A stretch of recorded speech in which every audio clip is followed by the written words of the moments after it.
This meeting will be conducted as a Zoom webinar to allow for public participation and comments. The Contra Costa Transportation Authority does not condone hate speech in any form.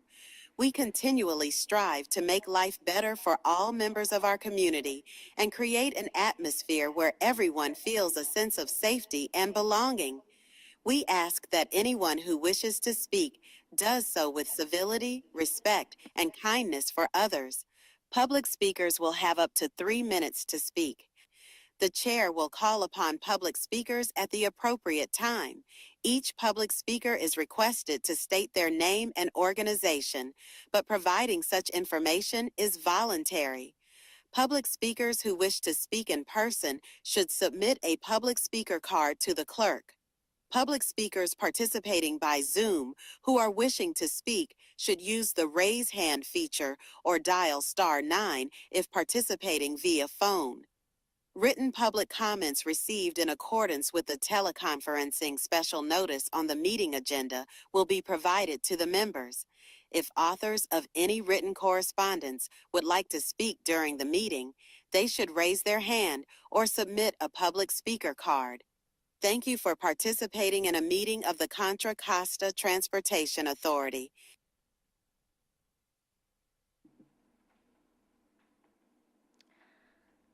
All right, let's go to roll call. Erica, please conduct a roll call. Member Amijo? Member Conradi? Here. Member Diaz? Here. Member Doe? Here. Member Elias? Here. Member Golier? Here. Member Labau? Member Levine? Here. Member Alt McTeevy?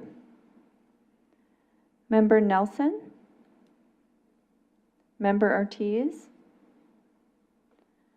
Member Pan Kaniban? Member Redmond? Here.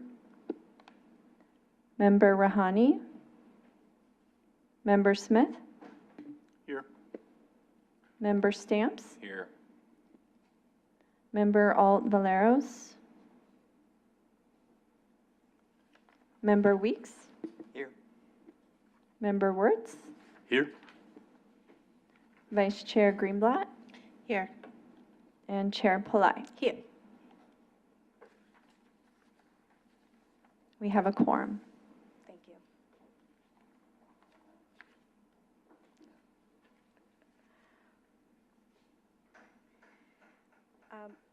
The first item on the agenda is public comment. Is there anyone wishing to speak during public comment on an item that is not part of the agenda? If so, please submit a public speaker card or raise your virtual hand and staff or I will call upon you. Erica, have we received any written, in-person, or remote public comment? We do not have any written, in-person, or remote public comments. That concludes our public comment item. The next item on the agenda is the consent calendar. Are there any changes or comments from the committee? Hearing none. If anyone from the public would like to speak, please submit a public speaker card or raise your virtual hand and staff or I will call upon you. Erica, have you received any written, in-person, or remote public comments? We do not have any written, in-person, or remote public comments. All right. So do I have a motion? And a second?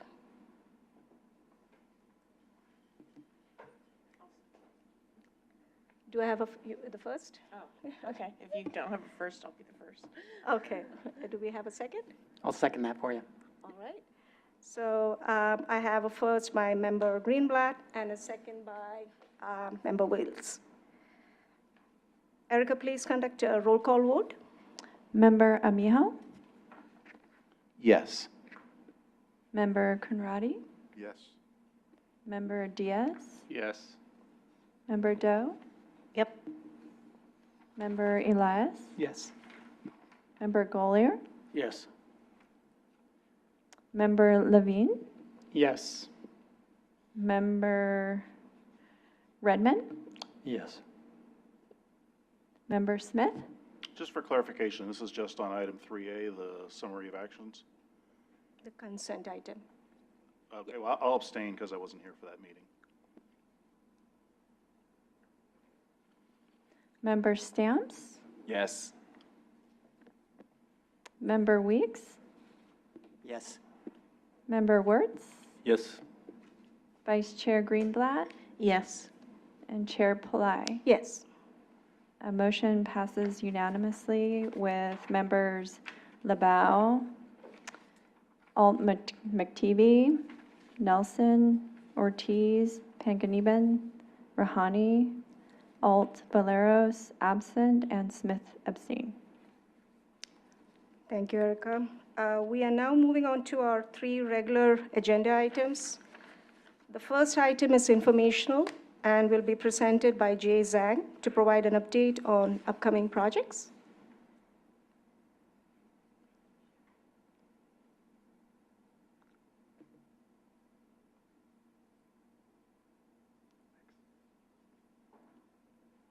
Thank you, Chair Pillai.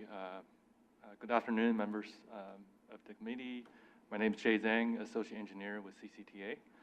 This is an information item related to the monitoring effort that staff has been conducting.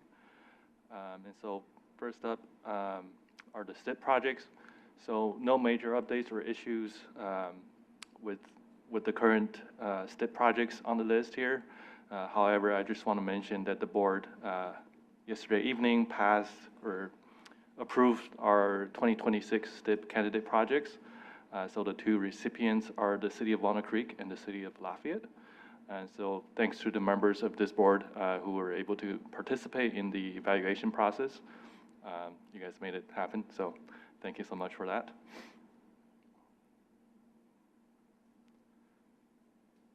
And next up are the OBAG, STP, CMAQ projects. Again, no major issues or problems with these projects. MTC is currently in the process of finalizing their 2026 annual obligation plan. So I've reached out to a couple of you to complete the effort. So I believe that plan will come out later this month or early in October.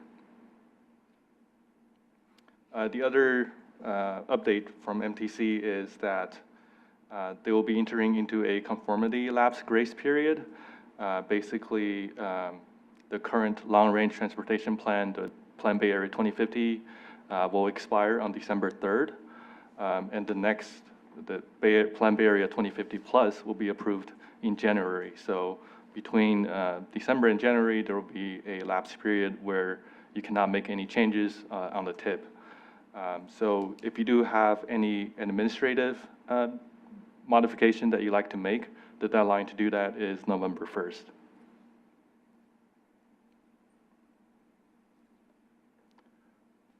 Next on the ATP project, just one project, the North Bailey Road Active Transportation Corridor project is within that 6-month window for construction allocation. So that's the only reminder that I like to make at this point.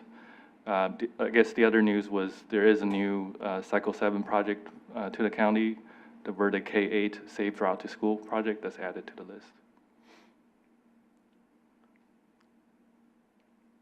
Lastly, a quick update on the inactive projects.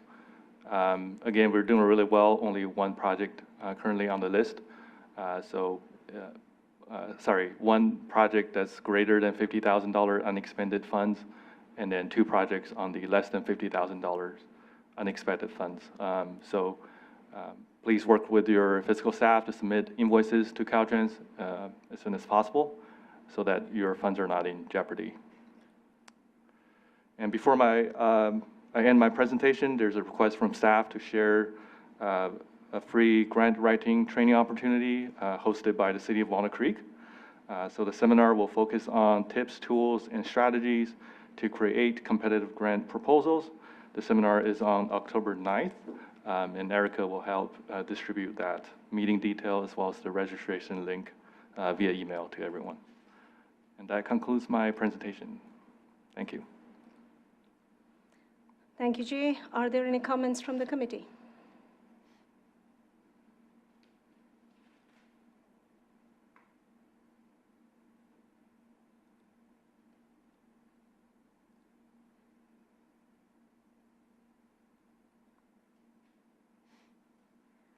I just had a quick comment. Yeah. And in the agenda report, there was a list of future grant applications.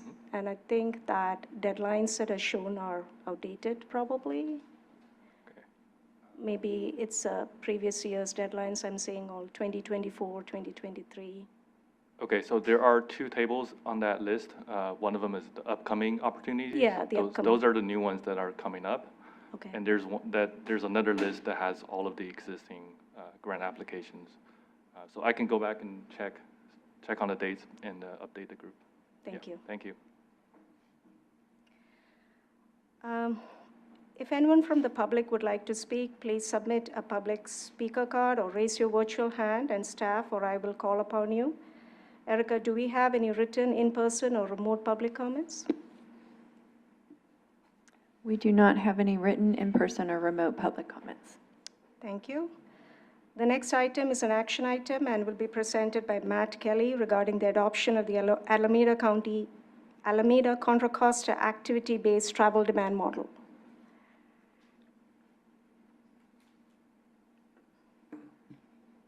Thank you, Chair Pillai. Good afternoon, committee members. Matt Kelly, Acting Director of Planning at the Contra Costa Transportation Authority, here to talk about something that's been near and dear to my heart over the last few years. This is the update of our travel demand forecasting model. As many of you know, we are required to maintain a travel demand model that is consistent with the region's model, both under our sales tax measure, Measure J, and as part of the congestion management program statewide legislation, Prop 111 from 1990 for urban counties. We've completed the update, and so, sorry, I'll just get into my slides. So I'm here to report out on that. The authority has, every 10 years, done a major model update. We call it our decennial update. I didn't know what that word meant until I started working here and started my first decennial update. And as I mentioned, that's required under Measure J. When we were approaching the 2020 kind of date to start the next decennial update, we were a little worried about our consistency with the regional model. The current countywide model that all of you use or your consultants are using, but on your behalf for local developments, transportation projects, that is what is known as a trip-based model, a four-step model, and they're good at what they do, but they are kind of, focused on highways and major arterials and vehicles. So MTC had, in the meantime, migrated to an activity-based model or a tour-based model. And it's a much more detailed type of modeling where instead of just looking at someone going in a trip-based model, we know they go from their home to the store, or they go from their home to their office and back. That's all we know. That's all that's recorded, those trips. Whereas in an activity-based or tour-based model, it tracks someone walking from their home to a bus stop, tracks them on the bus, and then they drop their child off at childcare. And then they get on BART and go to their office, and then they walk down the street for lunch, and then they walk back to the office. So it records all of those trips. So it's much more multimodal. It's a more complete assessment of the types of trips people are making. So anyway, but it's two very different types of modeling and modeling platforms. And so when MTC had transitioned away, CCTA was worried that we would no longer be able to remain consistent, and maintain that requirement to be consistent with the regional model. So we decided to have a consultant, Kittleson, do a evaluation study, and it provided some recommendations. And what came out of that is that it was recommended that we convert to or migrate to an activity-based model, and that we use MTC's modeling platform, Travel Model 1.5, as the base, and build off of that. And then a secondary recommendation, but important, was that we retain the current trip-based countywide model. And that's particularly because of its sensitivity to local area projects, smaller housing developments, smaller transportation projects, where an activity-based model does a lot better with regional scale projects, which is why MTC uses it. So in 2021, we were having discussions at the regional level, because a lot of us were had similar concerns.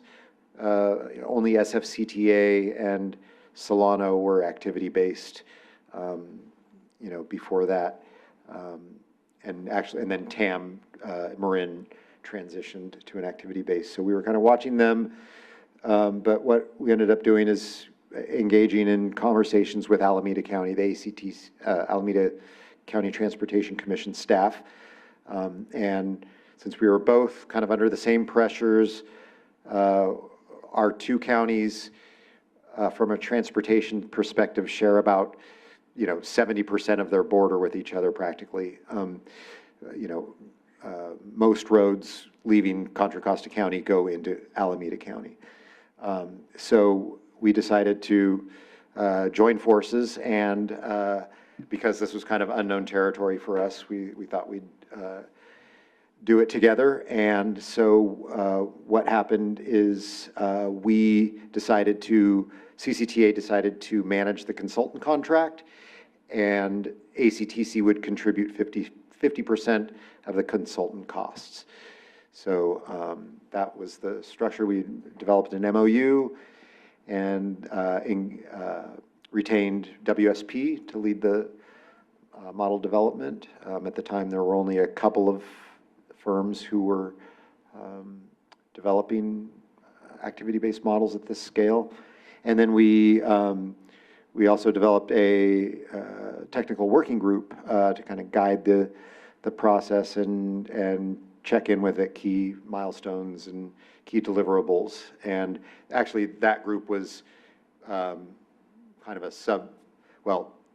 this TCC has a subcommittee of the technical modeling working group for our countywide model. So this committee designated a couple of folks to be on this technical working group that included people from Alameda County as well as the region and BART and Caltrans. And so I'd like to thank Jamar Stamps for his participation on that working group. And I'd also like to thank Andy Dillard, except he's now my coworker, so I guess I don't have to thank him, but he did participate for at least 2 or 3 years.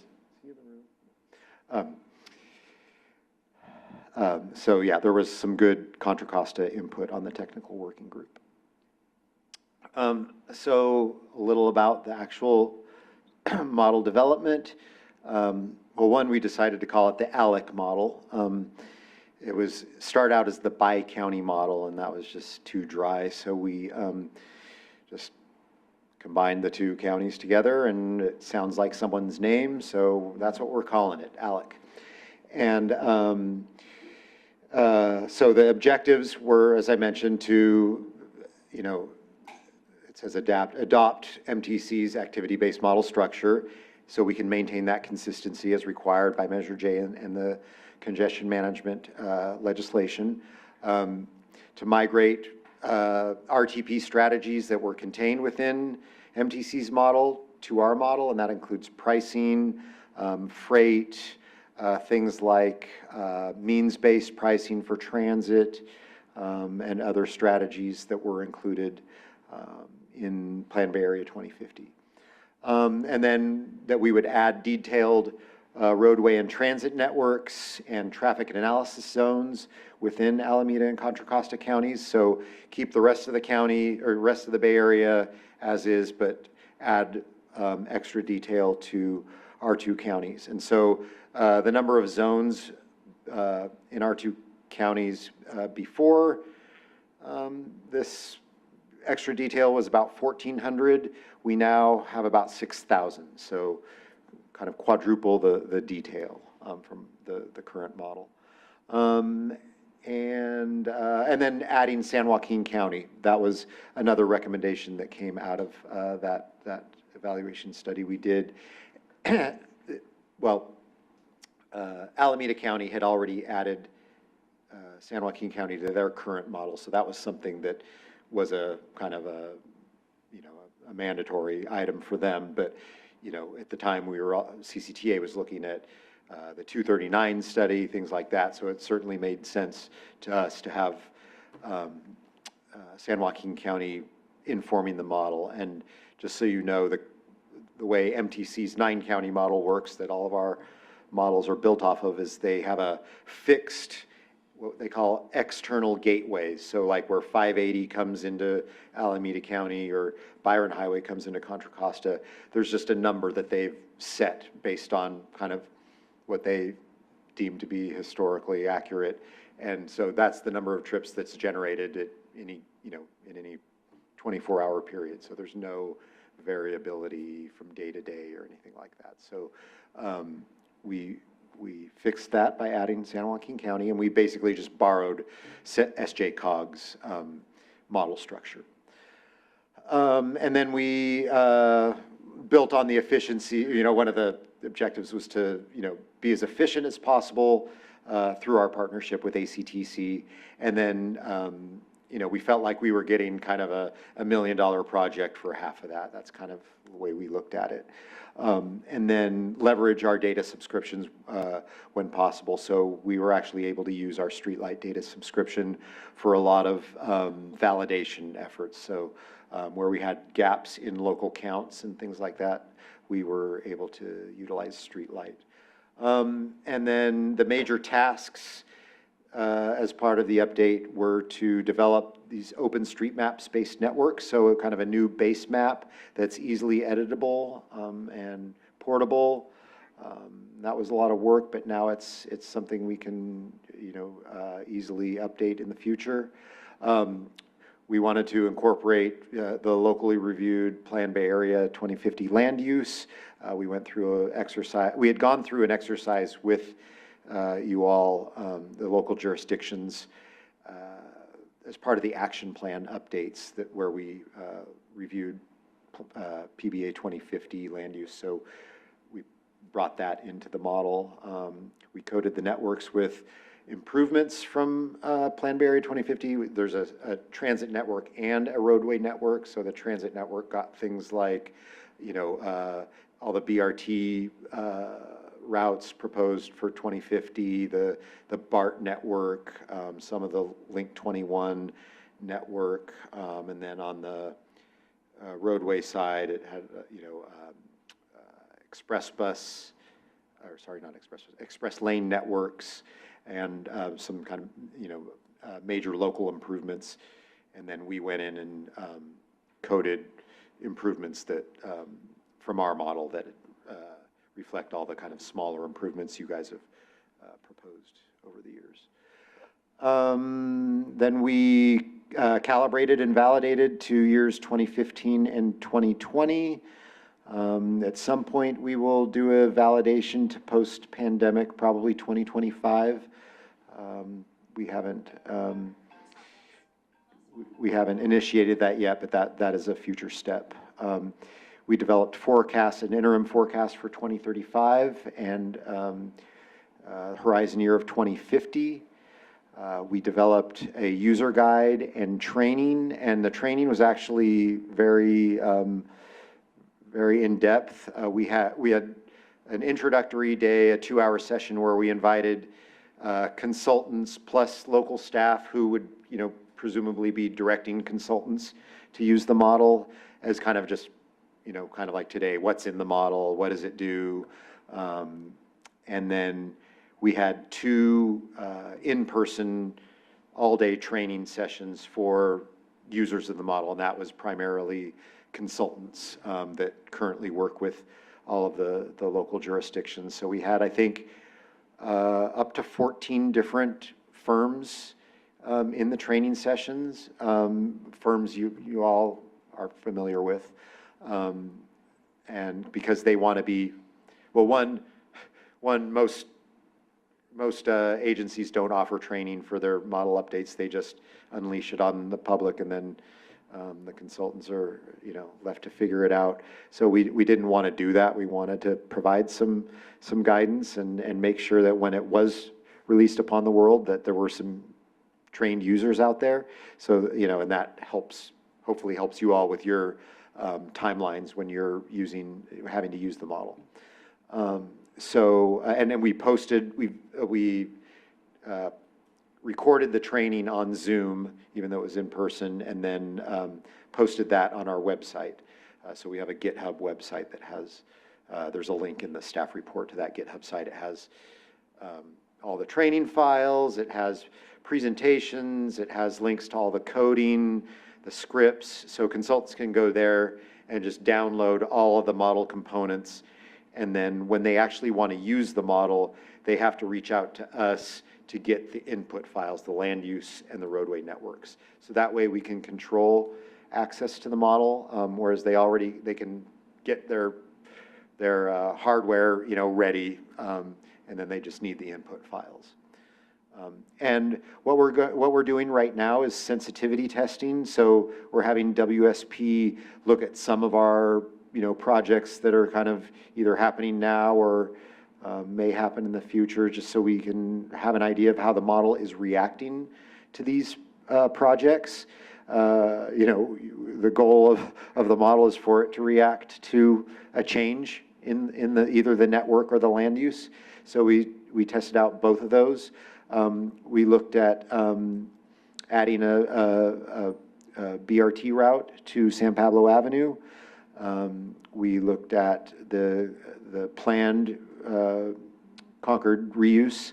We used the current EIR just as a proxy for whatever is going to happen out there. We just basically, actually the model already had the land use. We just because it's in our forecasts, so we just pulled out all of the development and ran the model before and after. That's what we're doing right now. And then we did the 580 express lanes in Alameda County. And I've heard on the San Pablo Avenue, we're getting really good ridership jumps on that. It's also adding to BART. So it's looking good. The model is reacting. And we will publish the results of these sensitivity tests for those who are interested. And then, if you're a model geek, this is probably interesting to you. I'm not calling people who are interested in models geeks, but if you're really, if you consider yourself a model geek, then this is probably very interesting to you. But basically, all I'm trying to show here is how the model is. So on the PBA 2050 side, that's MTC's model, and the Alameda Contra Costa side is their model plus our refinements. So, we're mostly consistent, but we did make some changes, but where appropriate, the land use, the adding San Joaquin County, we use the same software. We brought in their population synthesizer. Sounds kind of cool. It just generates new population estimates for any given time. So it's a pretty powerful model. And so then it comes down to when do you use this model? Who should be using this and when? And we didn't want to be super prescriptive because it is up to each lead agency to determine how they analyze a project or the tools they use to analyze a project in consultation with their consultants, and their consultants are consulting with us. But generally what we're recommending is that for plans development projects, and transportation improvements, that if they are deemed locally serving, that that you consider using the old model, and that if they're deemed regionally serving, countywide, that they use the new model, the activity-based model.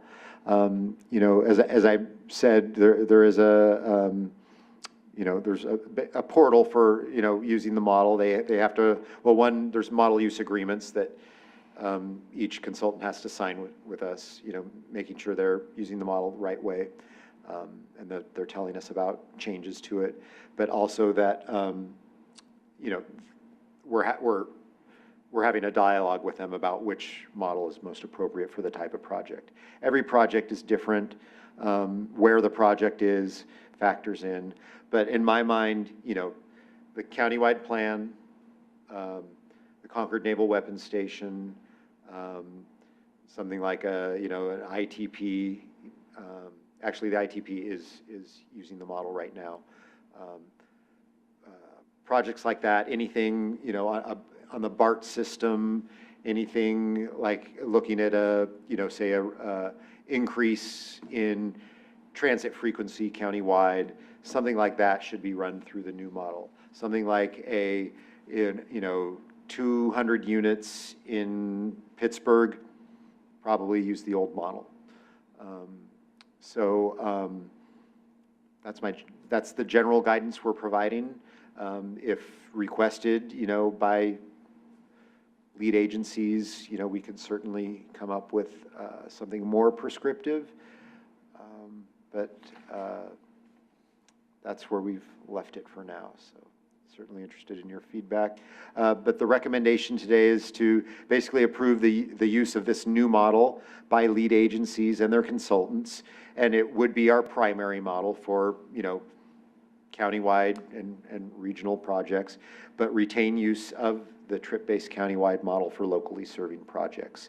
And our goal would be to support that model for as long as possible. But, you know, in the future, there may be a point where we have to stop maintaining that model, just because it's either, you know, using software that's so old, or, you know, and there's a number of issues. It's already using a very old release of the Transcad software that consultants are sometimes having to track down, whereas the new model uses Cube, which is a pretty standard piece of software. And then next steps, make necessary updates to the technical procedures, which is the document that all your consultants are using when analyzing projects. Document that sensitivity testing, and then provide technical support to users of the model. So that's my presentation. I can take any questions. Thank you, Matt. Are there any comments from the committee? Vice Chair Greenblatt. Hi. Thanks, Matt, for that update. Have a question about, well, you know, the difference in the two models. And I'm wondering if the sensitivity tests compare the activity model with the other model. Yeah, so the sensitivity testing, we aren't comparing the two models, but as part of the sensitivity testing, another task is to compare typical outputs, like VMT, average trip length, just various, you know, model outputs that you would expect. So we will have a comparison at that level. How do we know that, like, that they fit together well, that we're not getting different answers, and, you know, they're, you know, because the local jurisdictions get to choose, maybe they know, maybe they don't know which one to choose, but, you know. Yeah.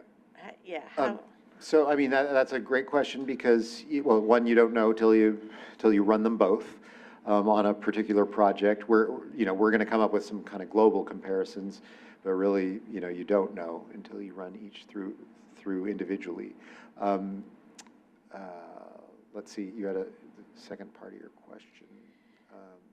When, I'm just kind of wondering how we know that Oh, they're complementary to one another. oh, that- so they aren't. They're so different that they're not. Like VMT is going to be very different just based on like the way I described the trips at the beginning. You know, it's picking up a lot more activity.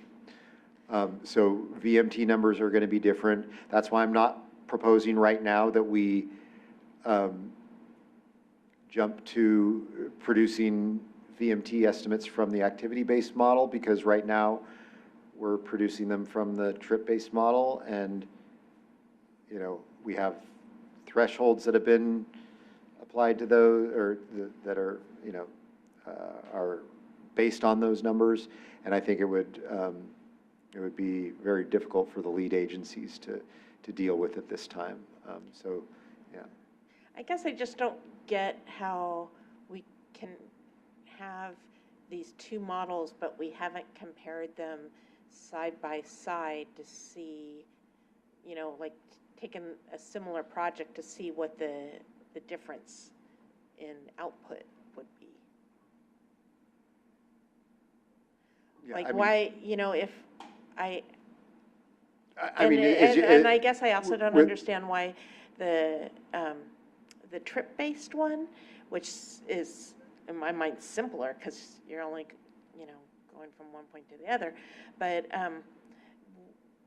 why that would be better for smaller projects than the activity model. The activity model has so much going on that it's difficult to pick up on the changes that a locally serving project would, you know, the characteristics of that locally serving project. You know, just the number of trips that a activity-based model generates compared to a trip-based model is, you know, it's a huge level of magnitude. Whereas, you know, you can run a small housing project through the countywide model and you're gonna see it. Whereas if you ran that through the activity-based model, I'm probably just noise. Yeah, but you know, it's a good question. Like, it would be nice to know what each model would do, but we don't want people model shopping for projects, first of all.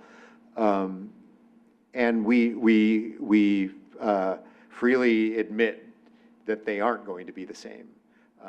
You know, so I guess if the goal is just understanding how different they are, I guess that's one question. If the question is about, yeah, I guess it depends on why you're asking that question, but I would say, admittedly, they're going to be different. Just based on the types of models they are. Member Smith? Thanks, Matt. Actually, first, I have some questions, but just want to comment on, I really like the approach that 2CTA is going at, you know, with the working collaboration with Alameda County. As you say, getting $1 million project for half off, I think that's great, of course. Plus, it just makes logical sense the way I mean, Contra Costa and Alameda County were originally just Contra Costa County until they were split, and so hence the large border between them. And I really like the idea, I'd never even thought about this, of, you know, the GitHub angle and offering training in advance to the consultants. I think that's very helpful, be very helpful at the local jurisdictional level when you have an RFP out for something and they already kind of know what they're getting themselves into. So that's great. My questions, I think, fall under the category of, I'm not a traffic engineer, and so I'm trying to wrap my head around this, and the engineers in the room are probably rolling their eyes and going, oh, these planners. I don't blame them. But following up a little bit on what Leah was just asking, I'm trying to figure out, you know, why two models? Why is one better for small than for large? I mean, does the trip-based model, like, have is it a finer tooth comb that is more accurate at the small level than the activity-based model? You know, does one take into account all streets and the other just like major arterials or routes of regional significance, things like that? Yeah, so on the streets level of detail, the MTC model does not include local streets. So we had to add in local streets through developing that OpenStreetsMap network. So we have added that detail, but I would say, as far as local streets go, you know, the trip-based model, you know, the current countywide model has, you know, a very detailed level of local streets. You know, it's been reviewed by most of the city staff here for its, you know, to make sure the right streets are represented. So, you know, I really think it comes to just the activity-based model is just, it's just generating so many trips, because it's not just, when it's running a project, it's not just running it for running Contra Costa and Alameda County, it's running the entire 10 counties. And so trying to find a little project in there can be difficult. Yeah, and, you know, yeah, without running the same project through both models, I can't tell you exactly what that means for a particular project. Do you think it might be accurate to say that for the time being, the new model isn't matured enough to work at the really fine-grained local level, and it's more as it kind of builds out and you build in more of those reviews and assumptions and whatnot, that eventually it will take over for the local trip-based model? So the ultimate goal for probably all 9 counties and for MTC is that MTC is producing a model that is sensitive enough to run local projects through, and we don't have to develop our own model. And we've been having that conversation with MTC, and MTC was a big partner in our model update. They, you know, we provided them so much feedback because we opened up the lid of Travel Model 1.5 for the first time. No one else had looked under the hood, and we found all kinds of issues that we, you know, relayed back to them. So, yeah, I think, and now Santa Clara, VTA, and CCAG have just partnered to do the same thing we're doing. And who else? Napa and Solano are partnering up to adopt 1.5. So it's now a thing. It's spreading around the Bay Area. Everybody's going to go through the process that we're going through now. So I think after that, you're going to see a big push kind of for the next round of updates that it's kind of up to MTC to really make their model so it works for everyone. Okay, great, thank you. Yeah. One suggestion, I'm seeing like the thresholds for when it's a locally serving versus a regional project. And this also actually speaks to, I think, what Leah was getting at is, you know, I saw on in the list of local projects, it mentioned like grocery store. And I'm thinking, well, Costco could be called by some as a grocery store, but that tends to have a larger draw. So you might want to kind of build out the threshold a little bit more, just to give clearer direction to the jurisdictions. And then just one final quick question. I think you'll be able to swat this down very easily. The system, or as proposed, it's going to incorporate basically traffic input and output, or travel input and output, all throughout the 9 counties plus San Joaquin, correct? Has there been any thought given to including SAC for Highway 160, or are the traffic volumes just not there? I mean, I would say the volumes probably aren't there, and that external gateway we have is probably relatively accurate, just because it's not that variable as like a 580. But, you know, like VTA is adding San Benito, Santa Cruz, maybe even Monterey to their county, to their model. So that is kind of, and Sonoma has what they call their wine country model that includes Lake and Mendocino counties, I think. So it is a thing. So that may happen, and it does make sense to a certain extent. And actually, we would probably look to the the new update of the Solano-Napple model Yeah. and see if they attempt to bring in the 80 corridor, you know. All right, thank you. That's all I got. Anyone else have any questions? I just have one question, I think, following up with what Member Smith was saying, like a Costco, right? So that is drawing regional traffic. So would you recommend that the city approach you to determine what model to be used depending on the project that each city is considering for the future? Yeah, that would be one of those projects that would kind of be on the line, you know? Right. Yeah. I would say, you know, when I refer to grocery store, I'm thinking, you know, a smaller Safeway or, you know, a neighborhood grocery store. But when you start talking big box and then really big box, then, yeah, that draws from a regional nature, yeah. So we'd probably do a sketch, you know, a lot of consultants will do kind of a sketch level plan and they can kind of figure out where folks would be coming from for a particular type of land use. And go Got from it. there. Yes. Member Wheels? Just a quick timeline question. So when do you foresee this being made available and the expectations being instituted? And then just to throw in a joke at the end, maybe in 2030 you can name the new one Smart Alec. At least I won't be the one who suggested it. I'll keep that in my notes. Thanks, Chris. Timing, it's available now. Actually, folks have been using it for months now, just not officially, but just using it kind of to inform projects.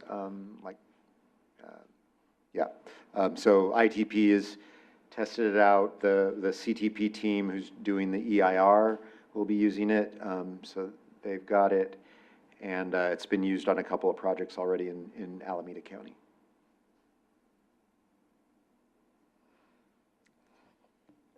Member Greenblatt? I just have one comment, because I'm looking at the recommendation is Yeah. for the authority to adopt it. Thank you for noticing. What? I said thank you for noticing. Yeah. Which I think is fine, but I don't know if you've generated that staff report yet, but I think based on the questions that we've asked about the comparison between the two models, just kind of incorporating that into the staff report and, you know, maybe setting up some examples or, you know, some additional explanation might. As part of our documentation. Yeah, Okay. just, it'll help things go smoothly. Okay, I thought you were going to point out that it says adopt in the staff report and approve in my slide. And so we actually aren't going to officially adopt it, we're going to approve it for use, because adoption would be under resolution, and we look back and historically we've approved it. So if you're, I don't know, you know, the language in the authority staff report will be to approve. So if you could kind of maybe note that in your recommendation today, that would maybe help me out. Okay. I'd be happy to move that the authority approve the ALEC activity-based model as the primary forecasting tool used by the authority and lead agencies and yada, yada, yada. Erica, would you be able to make that changes? Yes, I can do that. Thank you. Is that a motion? Yeah. I'll second it, yada, yada. I think we still have to go through the public comments. So if anyone from the public would like to speak, please submit a public speaker card or raise your virtual hand on staff, or I will call upon you. Erica, do we have any written, in-person, or remote public comments? We do not have any written, in-person, or remote public comments. We have one more comment. Hi, yes, just before we go ahead with this motion, well, first I want to say thank you so much for all the work that went into this creation of this new model. I think it's really fascinating. Are there any, or is there anything else you can say about potential downsides of us moving to approve this new model that we haven't really mentioned yet, given that your recommendation is ultimately to approve? Downsides, I don't think it would necessarily affect any projects, but ultimately, we have to be consistent with the MTC model, and we have used this new model in our congestion management program as our CMP consistent model. So we've submitted a draft report to MTC documenting this model for our consistency. So it could affect our consistency with the congestion management program, which would put the county at risk for receiving gas tax funds. I'm not trying to lay that on you, but yeah, that would be the only thing I would worry about. I would say, the good thing is that right now we have two models, and we think the consultant community and lead agencies have that gives them flexibility. And with any model, there's going to be kinks, and there'll be technical fixes that get sent out, patches that get sent out over the years, but that's kind of how modeling goes. I'm not a modeler, but my experience has been the models generally aren't perfect when they first get released, but get refined as the years go along. So I hope that addressed your question. Well, it sounds like what I'm hearing from what you just said, like the potential downside is something involving consistency and compliance, but that your response to that potential downside is that because we are just approving it as one among multiple models that can still be used rather than directing that it replace the other model, that should reduce that risk of compliance issues. I would right? agree with this, yeah. Okay, yes, thank you. That does answer my question. Any other comments, questions? Okay. So, so do I have a motion? So moved, as I said before, yada, yada, yada. And a second by Member Smith. Yada, yada, yep. So Erica, please conduct a roll call.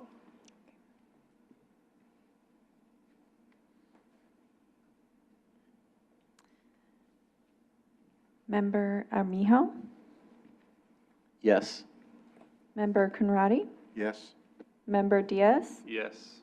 Member Doe, Yes. Member Elias, Yes. Elias. Yeah, Elias, thank you. Member Gullier, Yes. Member Levine, Yes. Member Redmond, Yes. Member Smith, Yes. Member Stamps, Yes. Member Weeks, Yes. Member Wertz, Yes. Vice Chair Greenblatt, Yes. and Chair Pillai. Yes.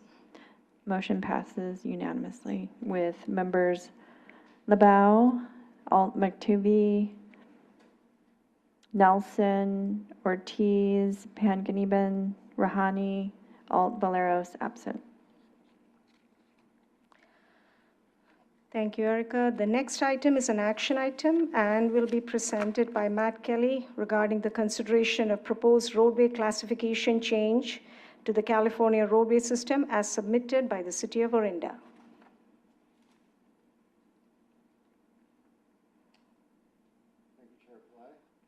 Thank you, Chair Pillai. Matt Kelly with the authority. As you mentioned, we're here to discuss a proposed change to the functional classification of a roadway in the City of Orinda by the City of Orinda. And before we talk about the specific change, I'll just give you a little background on functional classification. So it is comes out of a federal program to classify roadways based on the type of service they're providing to a community. There's both urban and rural classifications. Generally, most of Contra Costa is considered urban. And then within that urban and rural, there's subcategories, arterials, collectors, and local roads. There's major and minor collectors, and the major collector and above qualifies local jurisdictions for federal funding, federal aid funding. The functional classification also assists in system planning, determining roadway jurisdiction, and developing fiscal plans. Some of those apply to different, agencies. Caltrans has a lot of, does use functional classification in a lot of their analysis of the system. So the overall functional classification is administered at the federal level by the Federal Highways Administration. But it is, changes are coordinated locally by Caltrans District 4. And as part of the process that FHWA lays out, local agencies who want to make changes have to submit a letter of, or have to request a letter of concurrence from the local CTA or RTPA, whatever the case, and the MPO. So it goes through CCTA and MTC. And basically they ask us to submit a letter of, we concur with the request. So Orinda's request, sorry, I threw a very small map in there, it's just one road. Lots of times we get a list of 20 different changes to process at once. This is just one road, Wilder Road, on the western edge of Orinda, reclassify from local to major collector. As I mentioned before, that category qualifies for, I don't know why I put NHS funding. I meant to put federal aid funding. So I will fix that. And this went through the Orinda Planning Commission and the City Council. They approved the change. CCTA staff reviewed the change and recommends concurrence, and that we submit a letter to Caltrans documenting that concurrence. That letter is in your packet, the proposed letter, as well as the request from Orinda and the FHWA process for functional changes, functional classification changes. So I think that's all I have. We do have staff from Orinda in the room in case there are any specific questions about the change, but otherwise I can take any questions. Thank you, Matt. Are there any comments from the committee? Member Smith? I'm always hogging the mic. Let me turn it over to Aaron. Go for it, and then we can. Leah, you don't have any? No. It's always the two of us, it seems. So this falls under the category, again, of I'm not a traffic engineer, but I do want to know, what I'm voting on here. I was looking through the FHWA criteria for major versus minor on collector streets. And, two of the key issues, at least related here, is that for a major collector, it says it serves both land access and traffic circulation in underlined higher density residential and commercial industrial areas.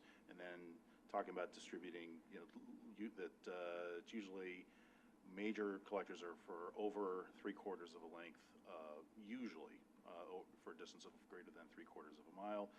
And then minor collectors, it's talking about serving lower density residential and commercial, and usually, not always, but usually less than 3/4 of a mile.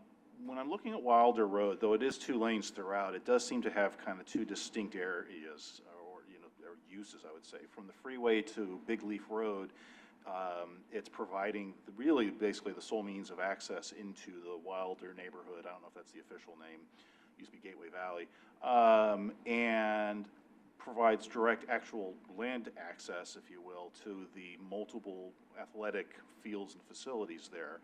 And though fields and whatnot don't usually spring to mind in my planner brain as high density, knowing how much these are used and being apparent what that can entail in terms of traffic, I could see making an argument that that segment would be a major collector. And also because that is the one road in and out, other than fire roads, that then kind of goes afield once you get past Big Leaf Road.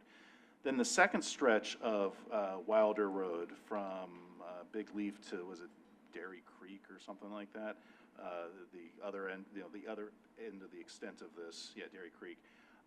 At that point, it's functioning both as, I guess, a collector, but also providing access to what's really a low or even very low density residential neighborhood.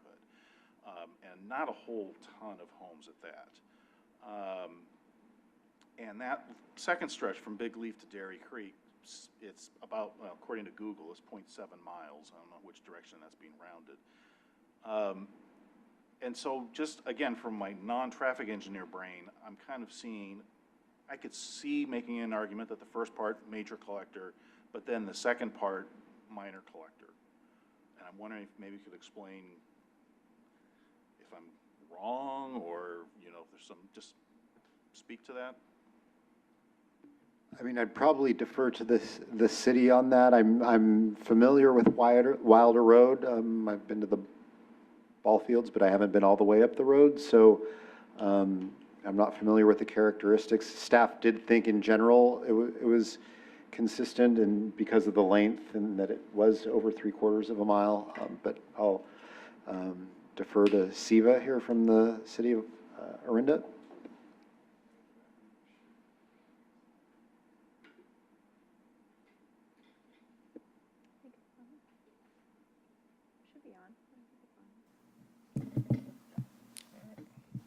Thanks, Matt. Good afternoon, TCC committee members. For introduction, I'm Siva Natarajan. I'm the city engineer for Orinda. Thanks for considering this request this afternoon. As Matt explained it really well, this is a multiple step process, and we are at the step of requesting concurrence from CCTA today. To answer the question that Member Smith posed, within Orinda's classification, we don't internally separate them as minor and major. I do want to make that clarification. But of course, in the FHWA style, it does get categorized as both minor and major collectors. In this particular case, there are a few elements that played a role. One is AADT comes into a general check for these kind of collectors things. And in this case, we had enough AADT that qualified it to be a collector. And in addition to it, the end where you mentioned where Wilder Road stops, it continues to be a EVA, emergency vehicle access, that connects the rest of the city on that end, on the south end, I would say southeast end. And at the north end, it actually connects the neighborhood directly to Highway 24 and not to another collector or an arterial. So that does put this in a slightly varying situation than a typical collector. But of course, it doesn't have the AADT to be an arterial. So we have determined that this would fit well as a major collector. The second part of your question about the first segment versus the rest of Wilder, overall, the length that's being proposed is a considerably small length of roadway when you're looking at collectors and arterials. In our case, we see this as one road network, and particularly for the reasons I mentioned, the emergency access point, which connects the rest of the town on the south end of town, will come into play. And it is vital that we keep this road well maintained and immediately accessible. So those are some of the reasons that we made this call on this one. Can I ask a quick follow-up? Yeah. Thank you, by the way, appreciate that. So did I hear you say that the southern part of Wilder connecting back to Lost Valley and all that, that's only going to be emergency vehicle access, or that'll be built out into a regular general access? It's set up as an emergency vehicle access. Okay, so this is effectively a dead-end road? Yeah. Okay, gotcha. And this might be a question either for you or perhaps Matt, is there anything in the FHWA standards that basically prevents changing the designation, having multiple designations over a single stretch of, or a single road with the same name? You mean, can one road be both a major and a minor Well, like, collector? can part of a road be major and part of the other part of the road be minor? As far as I know, yeah. Okay, gotcha. And what was the other thing I was going to ask? It escaped me.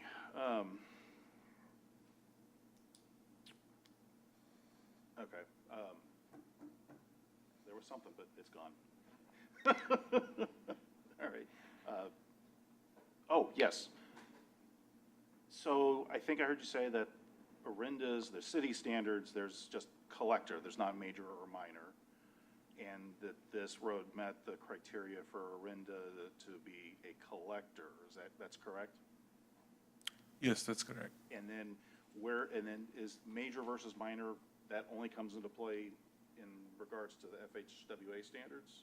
Right. Okay, I got you. We see this road fitting as a major collector instead of an arterial, which would be an alternate case of argument for this because of its feeding straight into the Highway 24 network. Gotcha. Okay, thank you. Member Elias? So Andy kind of got the first part of my comment, probably said it better than I would have. So those were the questions I had. So it's good to have how you arrived at the collector versus local. The only caution I want to have, and maybe you already know this, but I just spent the last year dealing with Concord speed limits. So if we go to a major collector in that section where the houses are, which is currently 25 miles an hour, that'll no longer classify as a prima facie speed. So you'll need to make sure you have an engineering and traffic survey in that section to enforce your speed limits. Yes, that will be connected, yes. I can Just caution and warning from experience here. Member Wheels? Hi, I'm glad to see you here. Nice to see La Marinda SWAT represented. So thank you for the proposal. I bike through here all the time, going from basically Moraga Way through Brookside and cutting through. That's a fire entrance that you guys have closed off. So for cyclists, that section's definitely not a dead end for us. And then for getting to Sibley, that road is used to get to Sibley Park as we ride up that road. So I just wanted to urge or request that you look into what implications there are for maintaining that bicycle connectivity to Sibley and the rest of your town. And if you make this designation, does it trigger any special kind of treatment that will be required to protect cyclists, especially if the speed survey comes out with higher speeds that you feel you must compel yourself to do? Has there been discussion of this and thought about maintaining that Sibley connection, and what would be triggered by changing this as far as the facilities that could be built through this area, and who would pay for it too? And lots of questions there, but I'm just interested in hearing what you guys have discussed, because it's a big deal for mountain bikers, gravel riders, and people who are coming from further down the hill and want to get out into nature right there. No, thank you for that question. Yes, that area has a number of trails that's actively utilized on top of bicyclists. Pedestrians use it quite a bit too. Your question about improvements to the bicycle facility, right now we are just looking at the classification of the street. I would consider that more as a complete street kind of planning or multimodal planning network, or improving our own bike network, which we have a separate plan for it. Something we can do is we are in the process of updating it, so we can definitely, because this is going to become, Wilder was not part of Orinda's network till like 3 years ago. We just accepted this easement 3 years ago. So now it will come into picture, and I can make sure that corridor gets looked at. And on the speed survey, I believe Member Elias's point was that once we categorize this as a collector, a requirement comes into play where we have to do speed surveys on it. Whether there is a potential for it to call for a higher speed, but our city, and I'm assuming most all of us here, are looking more on the safety side of things now than getting point A to point B. So we will look into what will be a more safer speed for the neighborhood and use case over there. Okay, thank you. And it's primarily after that bridge. There's a bridge on there that, a lot of the cyclists use that to go up. And when this area was developed, it was a big deal that that area was getting changed and changing access to Sibley, and people were super excited about that connection. So yeah, if you could put that in your radar going forward to include that, I think your residents of your city will be very happy with that. So thank you. Noted. Thanks for that. One more question from Member Elias. Yeah, so just one more on did you give any thought to keeping that section that's where the houses are directly abutting the road, past whatever the name of it was, that's 25 now, just keeping that local rather than upgrading it to a collector? Because that kind of solves some of your speed issues, where if you maintain that as local, you can enforce it through prima facie and then use your engineering and traffic survey going back to the freeway to have a separate speed limit there. No, the simple answer would be no. We didn't look at it from separate point of view. Part of the reason is we do have collectors in Orinda that are 25 miles per hour, just because of the geographical constraints we are up against and the curvy nature of streets with grades and stuff, so that limits the speed. So in this case, we don't anticipate at this point, at least, the speed to change. But if that comes into play, like you referred to, then we will have to look at it from a slightly different perspective of like use case, like I mentioned previously. What kind of bicycle use or pedestrian use we are expecting there and how it's going to impact it. But the idea was to just keep it as just one collector. Okay, thanks. Any other questions? Member Woods? Hi, yes, thank you for coming with this proposal. I'm curious what, if any, implications this proposed reclassification of the roadway would have for fire uses, just because when I think about Wilder, I think, okay, this is, as I think someone mentioned, a subdivision, a greenfield subdivision with one entrance and one exit for automobiles at least. I mean, for as we mentioned, for cyclists, it's a different story, but for automobiles, it's just one entrance, one exit, and it's in this extremely fire-prone zone. So that's just kind of in the back of my mind whenever I think about a subdivision like this. And yeah, so what are the implications for fire safety? So the reason the EVA was put in place is exactly for that purpose, actually. It's for wildfire evacuation primarily. And Orinda is a neighborhood that's, it's a very high priority for us right now. And evacuation is all getting looked at in a very close, with a very close lens. This EVA basically, I don't have a map in front of me, unfortunately, but it basically connects us to the south side of Orinda and the entire neighborhood. So Moraga Way, which is our principal arterial, along with this EVA and another EVA that also ties in through here, will allow us to get emergency vehicles access to and from between the highway and the south end of the city. Thank you. Member Greenblatt? I just have a comment, no question, but, I'm driving the road on Apple Maps with the view, and it shows the speed limit is currently 30 miles per hour, not 25. Is that correct? Sorry, I do not have that information on the top of my Well, mind, the but let me picture, check here. the sign on it looks like it's 30. But, so my overall comment is, I feel like this is such a new roadway, and I find it really disappointing that we will be creating a major arterial and that a local roadway that's so newly constructed doesn't include any bicycle facilities. And, it's, according to this picture that I'm looking at, it's 30 miles an hour. It doesn't look like it's wide enough to stripe a shoulder for a bicyclist. And it's just disappointing that our development process in this is like less than 10 years old, that we don't end up with bicycle facilities on something that ends up becoming a major arterial. And I just had to get that off my chest. Do you want to respond and then? Well, yes, the city accepted the road very recently, but I don't have the exact date when the actual entirety of Wilder Road was built, but it's been there for a while. And Orinda is set up to be, although it's urban, it's what we call a semi-rural feel, and that applies to our road networks too. So at the time of development, my understanding is that it was deliberately designed to be limited width straight, and that kind of follows the terrain more than just cut through things, and more inviting for the neighborhood. It is a shared use roadway, so bicycles are able to use the road. And there is sidewalks parallel to the road, adjacent to it, separated sidewalks that people are able to utilize. Member Levine?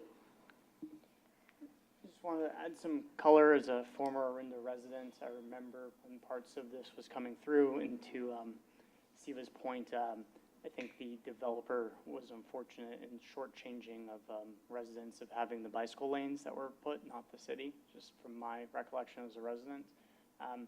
But kind of diverting here, just to clarify, I believe this is being reclassified as a collector, not an arterial. And also, when you're going from a local street to a collector, you're actually able to find more funding opportunities for infrastructure that I think we find important here. So I could be mistaken, and I'll let Siva clarify, but I think that's part of what's being looked at here is this actually opens up the ability for future improvements. So what was done in the past can potentially be revised in the future.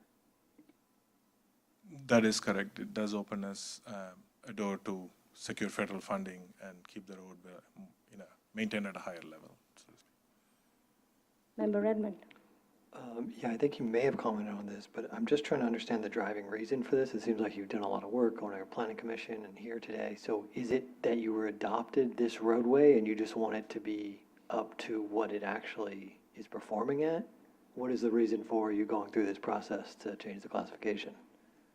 The road, from my understanding, when it was originally thought of and designed, was always intended to be a collector at the end of the process, and now is when we are actually going through the process where the developer has handed over the roadway and city has accepted the easement, and we just went through the process a few years ago. So now we are moving to the next step, so to speak, to designate it as a collector. Okay, thanks. Member Armijo. In a different position that I was at, that also involved a developer-delivered road, it was deliberately designed to be narrow with minimum widths for traffic calming reasons. I believe that we worked at the same agency. I think it might have had if memory serves, I don't think it had bike lanes either. I think it had a Class 1 bikeway adjacent to it. So I support this. I understand your rationale. You do have a sidewalk. It might be, future CIP, if it can't accommodate a Class 1 now, maybe that sidewalk could be converted into a Class 1 in the future. But ultimately, I support this. I think I understand the reasoning why it was probably designed that way in the first place, and why you're seeking this change. Member Woods. Hi, yes. I just wanted to note, because I got curious, I think it was Member Elias who was talking about the possibility of only having the section without houses that are actually facing the roadway be upgraded to a, was it major collector? And I'm noticing that section that's between Orinda Fields Lane and Windy Creek Lane that doesn't have any houses that are immediately facing the road, that's already, according to Google Maps, it's 0.8 miles, which I believe is over the, was it 0.7 mile threshold? So that's just sort of a point of information that I thought was interesting. I have one question. I think I've listened. Couple of questions. I understand that this road was built. It's been almost 10 years, and it's the city's accepting right now. If it was originally designed as a collector street, with the acceptance of the project, can't it be designated as a collector street? That's one thing without going through these commissions, right? Second is understanding that there needs to be more sidewalk improvements or complete streets projects. If you are bringing in federal dollars, do we have enough right-of-way to do those kind of expansions in that segment? Third, my question is, are we anticipating any other future traffic from any other adjacent subdivisions to flow into here, making it to a point that it might be a future arterial rather than a collector? Sorry, I've been asking 3 questions, but... That's fine. No, thanks for those questions. So from the city's point of view, it was already designated. We are just going through the procedural steps to take it all the way to the FHWA so that it gets recognized by Caltrans and FHWA, which will allow us to apply for funding in the future. Got it. For the roadway. So that's the process. From city's point of view, we have accepted this to be a collector when the developer came and designed for it. Even there's so much in the improvement plans. The second part of it, I do not have the exact number of how wide the right-of-way is, but as we discussed here, the roadway has a separated pathway adjacent to it, and the right-of-way will at least be up to the back of it. So there is potential to make use of that space if need comes in the future. And your third question about future traffic, again, the south end of the street is actually an EVA with some open access areas and trails. So the plan is not, at least as far as I can tell, there is no plans to develop those areas. It's all green spaces. Primary use for the EVA will be, like I mentioned, a big portion of the southern side of Orinda is reliant on the EVA as an evacuation access. Thank you. Member Smith. Few follow-up information bits. I just pulled up the assessor parcel map. It's a 60-foot wide right-of-way on the, at least the southern half. I would assume it's at least as wide on the northern half. Also, I confirmed at least Google Street View from May of '24. It's a 30-mile-an-hour speed limit north of Big Leaf, but it does then go down to a 25-mile-an-hour south of Big Leaf, in that southern part where I'm questioning things. And actually, to speak to Member Greenblatt about, geez, why is this thing designed not to have, bikes and whatnot? Long time ago, for a hot minute, I actually worked for the city of Orinda, and this was going through the planning process then. This is back in like 1998, and so and the entitlements happened not long after that. So this was kind of in a different era, if you will, I suppose you could say, just to explain that. If I could follow up to Chair Polani's question about was this built, in terms of whether this was built as a collector or to be a collector, was this built as per city standards for a collector versus a local, or is there a difference? The city uses the county standards, and all our subdivision improvements gets put through that. Without having the exact structure there, my answer would be yes, it would have met it for us to accept it. So it was designated as a collector locally prior to, like, as part of the entitlement of this development, or at least prior to acceptance? As part of the entitlement of this development, and then when city took over, we are just going through the process of designating it officially. Gotcha. So this was from the beginning intended To be a built collector. as a collector? Yes, that's correct. Okay, that makes a difference for me. Thank you. Any other questions? All right. Thank you, Siva. Thanks, everyone. If anyone from the public would like to speak, please submit a public speaker card or raise your virtual hand, and staff or I will call upon you. Erica, do we have any written, in-person, or remote public comments? We do not have any written, in-person, or remote public comments. So do we have a motion? I move in the affirmative for the requested action. Do we have a second? I'll second. Got it. So I have a first by Member Armijo, second by Member Elias. Erica, please conduct a roll call vote. Member Amijo? Yes. Member Conradi? Yes. Member Diaz? Yes. Member Doe? Yes. Member Elias? Yes. Member Golier? Yes. Member Levine? Yes. Member Redmond? Yes. Member Smith? Yes. Member Stamps? Yes. Member Weeks? Yes. Member Wertz? Yes. Member, Vice Chair Greenblatt? Yes. And Chair Pillai. We have, the motion passes unanimously with members LaBelle, Alt McTV, Nelson, Ortiz, Panganiban, Rahani, Alt Valeros absent.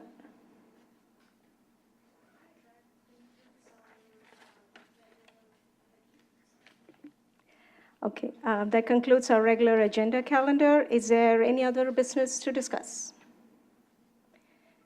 Hearing none, that concludes our meeting. This meeting is adjourned at 3:55 p.m. Thank you.